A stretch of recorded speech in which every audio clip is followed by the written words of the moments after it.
মনে আছে হোস্টেলে দিস ইজ হোম। চিপি চিপি বিচিত্রা ভিডিও দেখেছে বলবি না, দিস ইজ দ্য হোম। মনে আছে ডেন থেকে আম কুড়ি খেতাম গাইস আমরা হোস্টেল থাকতে। হ্যাঁ দাদার নাম কি? শিবু। হ্যাঁ Shibu, Shibu I love you তো দেয়, আই লাভ ইউ কাকে বলেছিল? আমরা ডেনে হোস্টেলে জানলা দিয়ে ঢিলছিলাম মারতাম, ডেনে ডেনে দিয়ে ধুয়ে খেতাম খেতাম। এ ডবল না মাছের হাড়িতে পড়ে যেত গাইস। ও মাছের হাড়িতে পড়ে যেত গাইস, মাছের ডবল থেকে পড়ে যেত।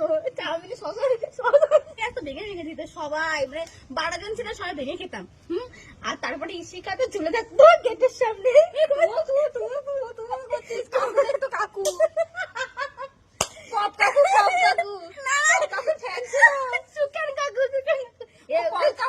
সবার শিবির ছিল,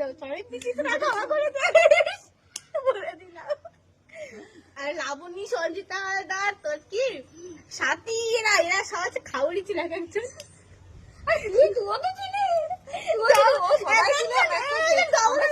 সাতজনই রাগ করছিল, ডবল আনতে মাংস বাড়িতে পড়ে যেত সবাই। মাছের হাতে ড্যামরা মাছের হাতে না, আমি মাছ আমি ডবল দিতে যেতাম, কিন্তু ওরা মাছ কাটতে যেত, আমার যেত না। আমি কোনো কাজই করতাম না, আমি খুব ভালো ছিলাম। না ও অনেক দুষ্টু করেছিল। আমি সত্যি খুব ভালো মেয়েছিলাম, বল ছিলাম না, আমি ভালো মেয়েছিলাম ছিল, কিন্তু মানে মাথার মধ্যে যা ছিল না দুষ্টু বুদ্ধি। সার গরু আর আমরা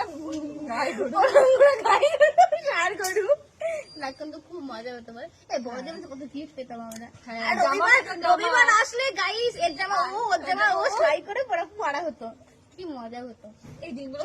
হ্যাঁ আর সবার খাবার, মানে যাদের মা আসতো, হ্যাঁ সবাই খাবার নিয়ে আসতো, আর রাতেবেলা পড়তে যেতাম আমরা, ব্যাগ থেকে ভেঙে ভেঙে একটু খেতাম আর পড়তাম, পড়ার থেকে বেশি খেতাম।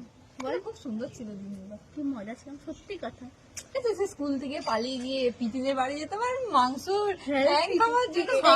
কেউ জানে হোস্টেলে মানুষ ওকে বাস পিটবে। আমরা হোস্টেল কাঠ মেরে, স্কুল কাঠ মেরে, আমাদের স্কুল ছিল হোস্টেল থেকে একটা দূরে। হ্যাঁ এবার হচ্ছে বেশি দূরে যেতে পারতাম না, তো একটা হোস্টেল থেকে ছাড়তো না কোথাও। হ্যাঁ তো স্কুলটা ছিল আমাদের অনেক দূরে, গঙ্গার পাড়ে স্কুল।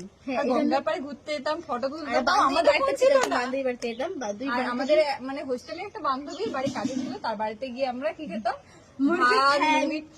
আর মানে প্রত্যেকদিন কিছু না কিছু রান্না করতো আমাদের জন্য। ওটা 11-12 হয়েছিল, তারপরে সবাই আলাদা।